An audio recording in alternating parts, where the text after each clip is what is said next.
आज सॉल्व करेंगे SSC CGL 2021 का इंग्लिश वाला जो पेपर था 12 अप्रैल की शिफ्ट 1 का पेपर। अगेन वही 25 सवाल है, जितना फास्ट कर सकते हैं उसको देखेंगे। कुछ स्पेसिफिक वर्ड्स अगर दिखें जो नए आए थे, ईडियम्स आएंगे उनको देखेंगे। ग्रामर वाले पोर्शन में अगर पिछले पेपर्स में भी देखें तो कोई बहुत ज़्यादा वेरिएशन आ नहीं रहा था। जैसा पिछले 2-3 सालों में पेपर डेवलप हो रहा है बिल्कुल वही सेम पैटर्न चल रहा है, कोई चेंज नहीं है। इसको अब सॉल्व कर लेते हैं, थोड़ा सा जूम कर लूँ तो बेटर आपको लोगों को दिखे। पहला सवाल, इनकरेक्टली स्पेल्ड वर्ड अपने को खोजना है। Progress, mystery, Pilgrim, symptoms.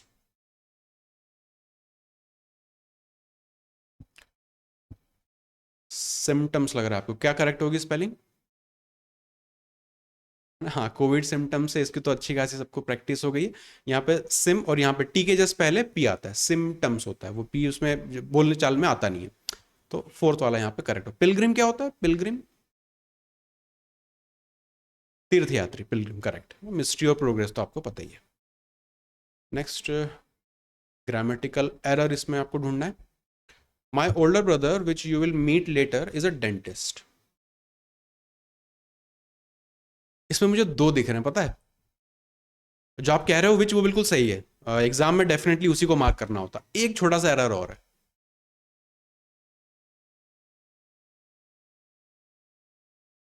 हाँ सही है ना। तो इस इसमें एक्चुअली दो चीजें देखने को मिल रही है, पर उसमें से अगर यहाँ पे देखें जब भी ब्लड रिलेशन होता है तो वहां पे हम लोग जब बड़ा भाई, छोटा भाई, बड़ी बहन, छोटी बहन बताना होता है तो एल्डर का प्रयोग करते हैं, ना कि ओल्डर का। एक चीज तो वो अपने को यहाँ पे खटक रही है। और अगर देखें इसमें तो विच, विच इससे ज्यादा बड़ा एक्चुअली एरर है। तो अगर इसमें अपने को लगाना ही है तो फिर हम लोग विच वाले को लगाना प्रीफर करेंगे। तो यहाँ पे करेक्ट वर्ड क्या आना चाहिए?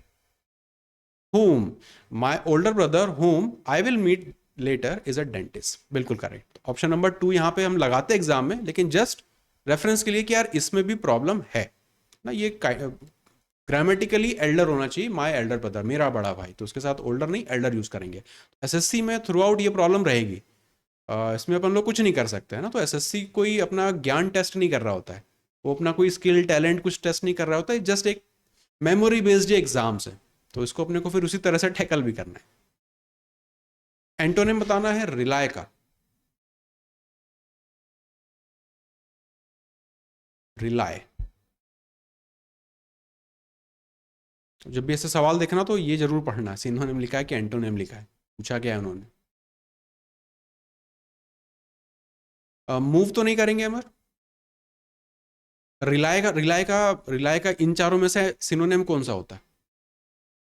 सिनोनिम पूछ रहा हूं पहले मैं ना। किसी पे रिलाय करना, किसी पे भरोसा करना, डिपेंडेंट होना है ना। तो डिपेंड तो इसका सिनोनिम बन जाता। अब इसका मुझे उल्टा खोजना है। ऐसा जिसपे भरोसा नहीं किया जा सकता, डिस्ट्रस्ट ना। रिलाय करना, भरोसा करना, उसका एंटोनिम बन जाएगा डिस्ट्रस्ट, भरोसा ना करना। तो I relied on you, he relies on me, है ना। मुझ पर भरोसा करता है, मैं उस पर भरोसा करता हूँ, वो वाली चीजें। तो रिलाय का यहाँ पे सिनोनिम डिपेंड होता, एंटोनिम बनेगा डिस्ट्रस्ट। इडियम बताना है to take after. To take after, options use कर लो, एटलीस्ट दो तो एलिमिनेट हो जाएंगे।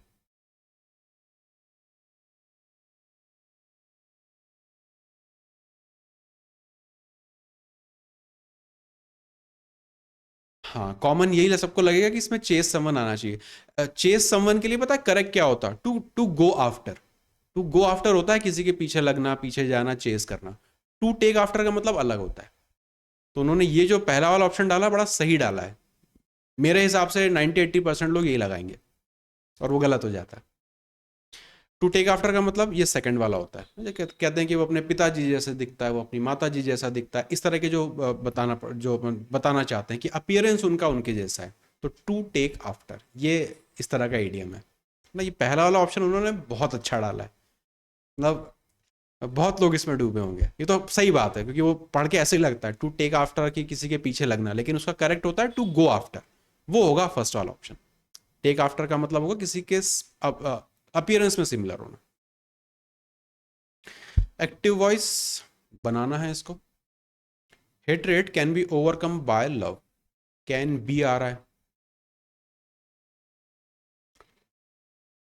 ना। हाँ, कैन आ रहा है, यहां पर भी आ रहा है love can over came hatred या फिर लव कैन ओवरकम, तो यहाँ पे फर्स्ट वाला करेक्ट हो जाएगा, love can overcome hatred. Tense हमें चेंज करना नहीं होता उसमें, तो टेंस तो हम सेम रखेंगे, ये तो वॉइस का सवाल है, वो तो उसमें चेंज करते हैं।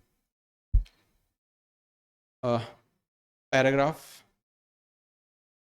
देखो, दिस दस हाउएवर, तो पता तो चल गया किससे स्टार्टिंग होनी है।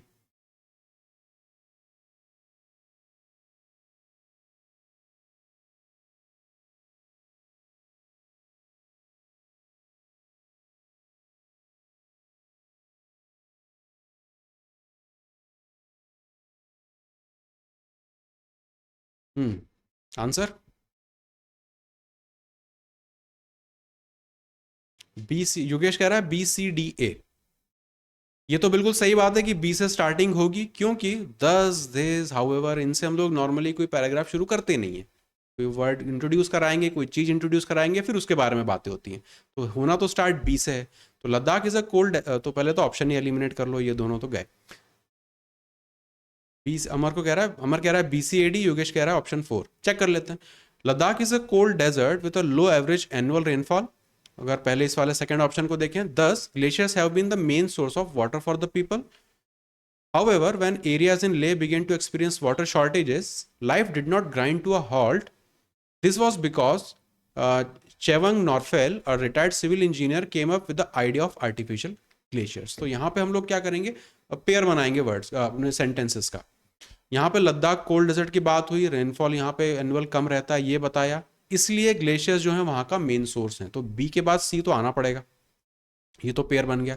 फिर अगर इसके बाद मैं डील पुट कर दूं दिस वॉज बिकॉज, तो दिस वॉज बिकॉज क्या है ना, इनका काम तो अभी तक कुछ आया ही नहीं, कुछ बताया ही नहीं गया उसके बारे में, तो उसके लिए पहले ए अपने को लगाना पड़ेगा कि हाउएवर वहां पे वाटर शॉर्टेजेस फेल जो वो फेस करते थे उसकी वजह से वहां पे अब समस्या नहीं आई, क्यों, इन व्यक्ति की वजह से, क्योंकि इन्होंने जो भी वहां पे आर्टिफिशियल ग्लेशियर्स वगैरह बनाने की कोशिश करी।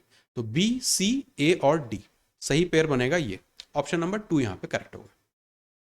योगेश करेक्ट कर लेना आप इसको। ईडीएम बताना है, फाउल प्ले, फेयरली सिंपल है, बनना चाहिए।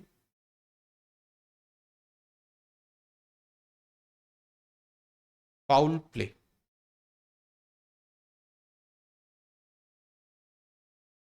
अमर कह रहा है fourth, a drama which is badly produced.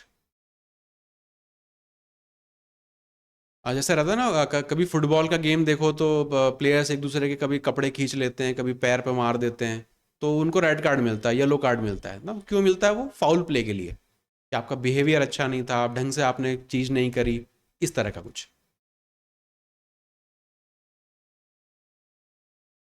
First हो जाएगा है ना, अनफेयर और dishonest behaviour, foul play. Next, one word substitution, formally put an end to a system, practice or institution. Stop, destroy, kill, abolish. इसको तो पढ़ के सती प्रथा याद आ रही है, तो सती प्रथा क्या की गई थी, एबॉलिश, एबॉलिश, सिस्टमैटिकली किसी चीज को पूरी तरह से बंद करना, वो होता है एबॉलिश। एरर बताना है, he was late for school and punished, he was late for school and punished. अब बड़ा सही है ये, इसमें मुझे बताओ क्या प्रॉब्लम है।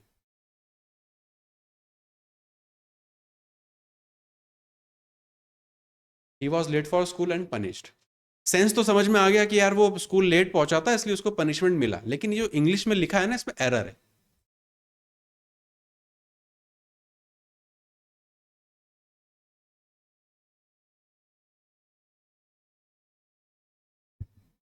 यस यस, है ना, ये इनके साथ अपना अपना अपना इनको हेल्पिंग वर्ब साथ में लाना पड़ेगा। He was late for school and was punished, इसलिए यहाँ पे ऑप्शन नंबर 4 यहाँ पे करेक्ट होना चाहिए। तो ये अच्छा सवाल था ना, ऐसे सवाल एग्जाम्स में आए तो फिर अच्छा लगता है, क्योंकि इनको आप पढ़ के समझ के रूल लगा के कर सकते हैं। He was late for school, अपना अपना इनको हेल्पिंग वर्ब अपने साथ में रखना पड़ता है, इसके साथ वॉज आया था तो पनिश के साथ भी अपना होना पड़ेगा, क्योंकि एंड से आपने उसको कनेक्ट किया है, यहाँ पे ये आपका कंजंक्शन है। Fill in the blank, she hardly works on weekends,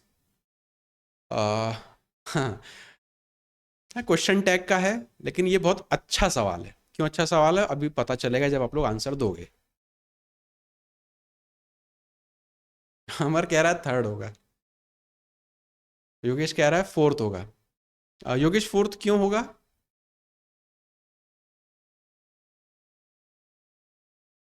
हाँ, रीजन?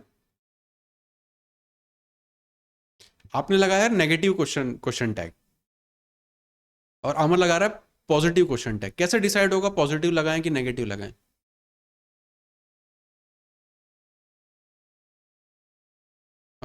देखो क्वेश्चन मार्क लगा है मतलब यहाँ पे इन्वर्जन फॉलो होना चाहिए। डैश शी में भी तो हो रहा है। इजंट शी इज यहाँ पे पहले आ रहा है, यहाँ पे भी हेल्पिंग वर्ब शी के पहले आ रहा है, तो इन्वर्जन तो दोनों में फॉलो हो रहा है। कैसे डिसाइड होगा यहाँ पे कैसा आएगा? एक तो अपने को कॉमन नॉलेज है कि यार जो क्वेश्चन टैग लगाते हैं अगर से आगे का सेंटेंस पॉजिटिव है तो नेगेटिव क्वेश्चन टैग लगेगा, अगर आगे का सेंटेंस नेगेटिव है तो क्वेश्चन पॉजिटिव क्वेश्चन टैग लगेगा। तो अब मुझे ये बता दो कि ये हिस्सा इसको मैं पॉजिटिव मानूं कि नेगेटिव मानूं?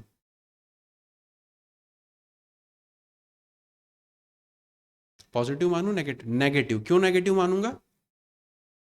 हार्डली की वजह से। हार्डली अपने आप में नेगेटिव कॉनोटेशन लेके आता है। She hardly works on weekends, कि वो शायद ही वीकेंड में काम करती है ना, नेगेटिव आ गया तो इसलिए अब यहाँ पे मुझे लगाना पड़ेगा डज शी। क्या वो करती है? इसलिए यहाँ पे ऑप्शन नंबर थर्ड करेक्ट होगा। तो ये हार्डली नेगेटिव वर्ड है, इसलिए पहला जो पार्ट है वो नेगेटिव कॉनोटेशन बन गया। तो क्वेश्चन टैग मुझे अब यहाँ पे पॉजिटिव सेंस का लगाना पड़ेगा, इसलिए थर्ड करेक्ट। सब्सटीट्यूशन यहाँ पे बताना है, I wish I were listening to my parents. I wish I were listening to my parents. समझ में तो ये आ रहा है कि काश मैंने अपने पेरेंट्स की सुनी होती, ऐसा कुछ बनना चाहिए।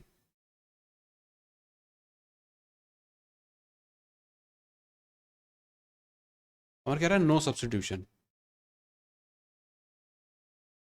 I wish I am listening तो नहीं चूज करेंगे, I wish I have listen भी नहीं करेंगे। थर्ड या fourth?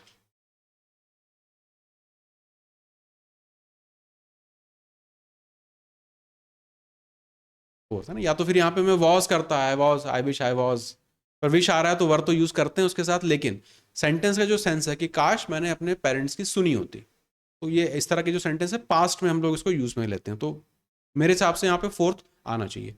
I wish I had listen to my parents, काश मैंने अपने पेरेंट्स की सुनी होती, तो मैं इसमें फोर्थ के साथ जाऊंगा। ओके, स्पीच चेंज करना है, reported speech. Mother said Abhinav slipped while trying to board a bus. Speech में टेंस चेंज होता है और एक ही में हो रहा है। रिपोर्टेड स्पीच ये अपना ऑलरेडी पास्ट में है, तो इसको अपने को और इसके भी पास्ट में ले जाना पड़ेगा, इसलिए हैड स्लिप्ड ये तो आना पड़ेगा, केवल एक ही जगह आ रहा है। ऑप्शन नंबर फोर सही आंसर हो जाएगा। नेक्स्ट सिनोनिम बताना है डुओ का। ड्यूओ, गूगल ड्यूओ करके ऐप भी है तो वहां से भी कनेक्ट कर सकते हो। बॉन्ड, अच्छा बॉन्ड, अमर कह रहा है बॉन्ड फर्स्ट ऑप्शन। और किसी का कोई आंसर?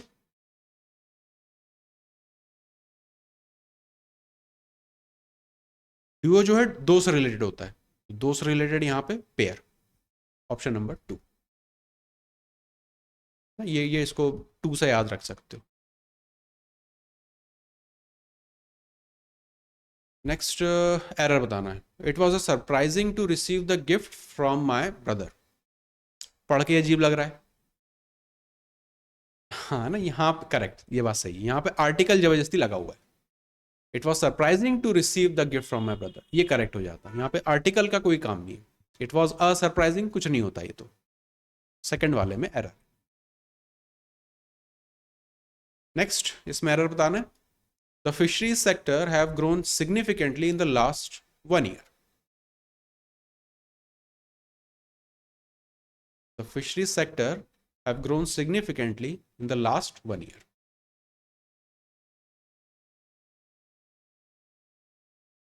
सब्जेक्ट वर्ब एग्रीमेंट में प्रॉब्लम लग रही है ना। फिशरीज सेक्टर, सेक्टर अपने आप में पूरा सेक्टर एक हो गया, तो उसके साथ फिर हैव तो नहीं लगाएंगे, हैज लगाना पड़ेगा, तो ये हैव में यहाँ पे प्रॉब्लम है।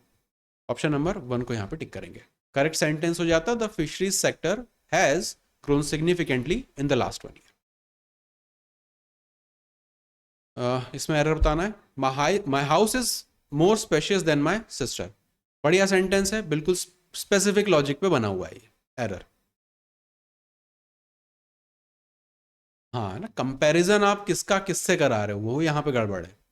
आपने यहाँ पे हाउस का कंपैरिजन करा दिया सिस्टर से, तो ये तो गलत है। कौन सा ऑप्शन लगाते हैं हमारे? थर्ड।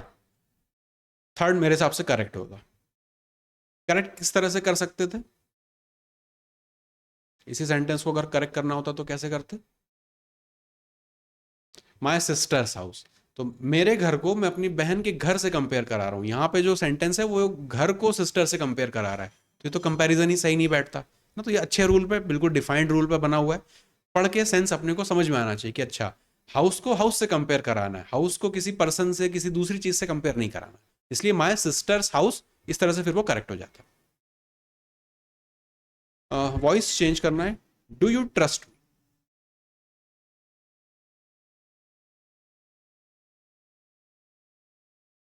डू आई वॉज, ऐसा तो कुछ पढ़ने में भी नहीं आता है ना। आई के साथ एम का प्रयोग करना होता है,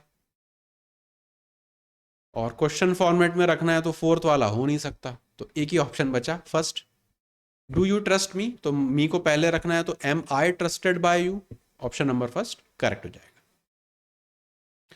सिनोनिम बताना है पैरानॉइड का। पैरानॉइड, इंग्लिश मूवीज में बहुत वर्ड यूज होता है ये पैरानॉइड।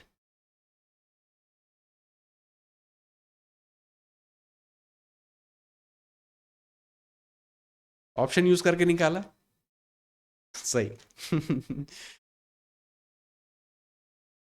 ऑप्शंस डेफिनेटली यूज करेंगे। कोई भी नया वर्ड आ गया नहीं पता इसके बारे में, तो एटलीस्ट हम लोग ऑप्शंस को स्कैन कर लें कि यार कन्विंस, ट्रस्टफुल, कमिटेड, सब कुछ पॉजिटिव पॉजिटिव वर्ड लग रहे हैं। डिसट्रस्टफुल एकदम ही अलग आ गया। तो पूछा यहाँ पे सिनोनिम में, तो अगर ये तो एक जैसे लग रहे हैं, ट्रस्टफुल, कन्विंस, कमिटेड, तो बाय ऑप्शंस हम लोग फिर फोर्थ के साथ जाते हैं। ये तो एक तरीका हुआ।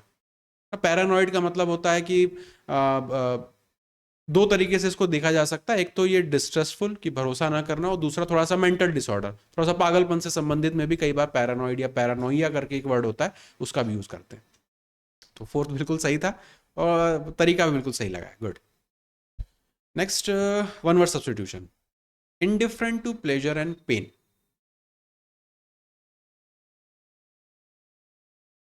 इनडिफरेंट, संत जैसे जो लोग होते हैं उनको फर्क नहीं पड़ रहा होता प्लेजर या पेन से, तो उनके लिए वर्ड यूज होता है स्टॉइक। स्टॉइक यहाँ पे बिल्कुल सही है। साइनिक क्या होता है? साइनिक, ये भी प्रीवियस ईयर में क्योंकि पूछा हुआ है। पागल टाइप नहीं होता साइनिक। साइनिक का मतलब होता है जो कि किसी चीज में सीधा सीधा भरोसा ना करे, उसमें बहुत सवाल जवाब करे, बहुत उस पर क्वेश्चंस पूछे, उसको शंका की दृष्टि से देखे, उस तरह के लोग होते हैं साइनिक। प्रूडेंट तो आपको पता ही है।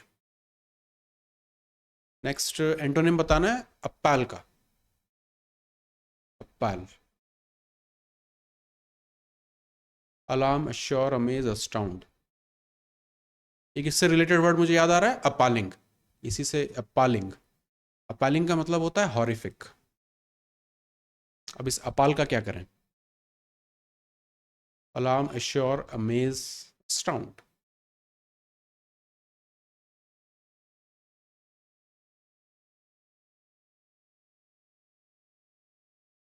ये वाला वर्ड बहुत प्रॉब्लमेटिक है क्योंकि यहाँ पे ऑप्शंस अजीब से दिए हुए हैं।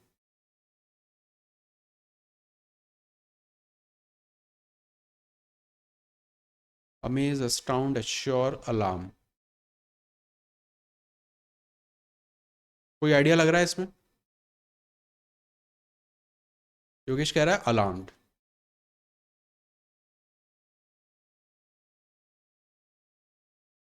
इससे एग्जैक्ट अपाल का मीनिंग तो मुझे बहुत ज्यादा ध्यान आ नहीं रहा। इससे रिलेटेड वर्ड होता है अपालिंग। तो अपालिंग का मतलब होता है थोड़ा सा हॉरिफिक इन नेचर, है ना, थोड़ा सा एकदम शॉकिंग टाइप, जो ऐसी कुछ चीज हो जाती उस तरह से। वहां से अगर इसका एंटोनिम देखना शुरू करें, अस्टाउंड, अमेज, अश्योर, अलार्म, इस वाले को चेक करना पड़ेगा। मैं इसके बारे में बहुत ज़्यादा श्योर क्योंकि हूँ नहीं। अपाल एग्जैक्टली इनसे किस तरह से कनेक्ट करवाएं। हाँ, अपालिंग तो समझ में आ रहा है, उसका एक्चुअल रूट वर्ड अपने को पता है किस तरह से वो होता है, लेकिन ऑप्शंस बहुत अजीब से हैं ये। स्टाउंड, अमेज, अश्योर, अलार्म, कुछ भी ऐसा कॉन्ट्राडिक्टरी नहीं जा रहा कि नेगेटिव कॉनोटेशन में आ जाए, ऐसा कुछ आ जाए। इस वाले को एक बार क्रॉस चेक करेंगे ना, इसको एक बार चेक करना पड़ेगा कि एग्जैक्ट इसको हम किस तरह से ट्रीट करें। नेक्स्ट है क्लोज टेस्ट। क्लोज टेस्ट देने का सबसे सही तरीका, ऑप्शंस पुट करने के पहले पूरा इसको एक बार कर्सरी लुक से अपने को पढ़ना है, सेंस समझना है, मीनिंग समझना है, किस बारे में पैसेज है, मोटा मोटा फौरी तौर पे अपने को समझ में आ जाना चाहिए। उसके बाद फिर हम लोग ऑप्शंस को पुट करेंगे, क्योंकि बहुत डिसेप्टिव होते हैं ये छोटे छोटे क्लोज टेस्ट। एक बार तेजी से 4 लाइन है, फटाफट पढ़ के फिर ऑप्शंस को पुट करेंगे।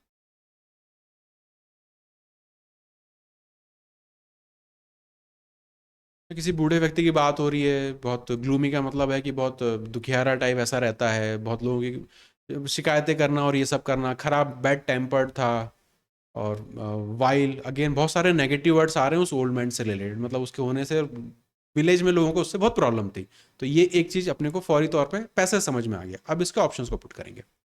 पहला, an old man lived in the village, he was one of the unfortunate people in the world. Maximum, utmost, most, main. Yogesh कह रहा है अटमोस्ट। देखो, देखो ये आर्टिकल ने यहाँ पे इसकी पोल खोल दी कि यहाँ पे क्या आएगा ना। द वगैरह किस किस डिग्री के साथ हम लोग लगाते हैं? सुपरलेटिव। द अटमोस्ट तो नहीं होगा, अटमोस्ट तो अपने आप में सब ऊपर हो जाएगा, तो द मोस्ट यहाँ पे थर्ड वाला करेक्ट होगा। ही was one of the most unfortunate people in the world. अगर यहाँ पे अटमोस्ट आप डाल के भी देखोगे तो वो सेंटेंस आपको सही नहीं लगेगा फिर। He was one of the utmost unfortunate नहीं, he was one of the most unfortunate people, यहाँ पे थर्ड सही है। Next, the whole village was tired dash him, he was always gloomy. Tired of him है ना, उससे लोग परेशान हो चुके थे, बिल्कुल सही, सेकंड आंसर, ऑप्शन आपका सही है बिल्कुल। Third, he was always gloomy, he dash complaint and was always in a bad mood.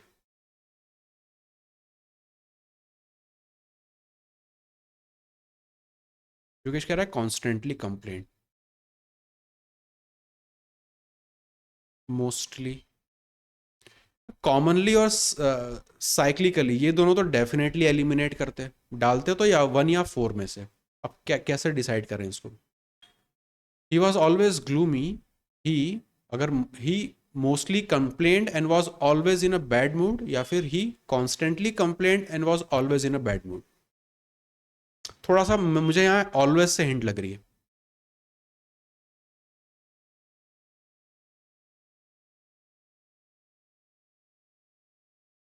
मैं इसमें फोर्थ वाले के साथ जाता कि कांस्टेंट इस ऑलवेज के कारण, कि वो लगातार जो है लोगों से मतलब उलझता रहता था, परेशान होते होते रहते थे लोग, और हमेशा उसका टेम्पर हमेशा गर्म रहता था, गर्म दिमाग का वो व्यक्ति था। He constantly complaint and was always in a bad mood, ये बेटर लग रहा है सेंटेंस के फ्लो के हिसाब से। मोस्टली में कोई प्रॉब्लम नहीं है, लेकिन ये ऑलवेज जो बता रहा है ना, ये बताना है कि यार हमेशा का ऐसी चीज होती रहती थी, इसलिए यहाँ पे हम लोग फिर कॉन्स्टेंटली का प्रयोग करेंगे। Next, fourth, the he lived the more while he was. तो कोई द इस तरह के सेंटेंस स्ट्रक्चर बनते हैं, आर्टिकल में हमने पढ़ा था, तो ये बनना चाहिए। योगेश कह रहा है लॉन्गर, बिल्कुल सही। हाँ, है ना, यहाँ पे मोर आ रहा है तो आपकी डिग्री दोनों जगह सेम होनी चाहिए, तो यहाँ पे अगर द मोर है तो उसके आगे यहाँ पे भी हम फिर कंपैरेटिव रखेंगे, तो the longer he lived, the more और फिर सो एंड सो। तो ये बिल्कुल सही लॉजिक है, ये आर्टिकल ने यहाँ से अपने को काफी कुछ बता दिया। नेक्स्ट, आखिरी सवाल, the longer he lived the more while he was becoming and the more fatal, मॉर्टल, poisonous, toxic. अब इसमें प्रॉब्लम आ गई, देखो।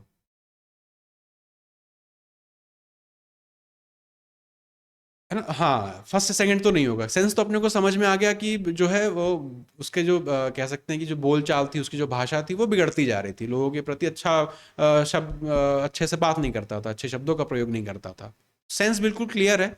उससे ये भी समझ में आ गया कि बॉस फर्स्ट और सेकंड तो नहीं होना, होना तो थर्ड या फोर्थ में से। अभी थर्ड और फोर्थ बहुत ज़्यादा क्लोज है, कैसे डिसाइड करें?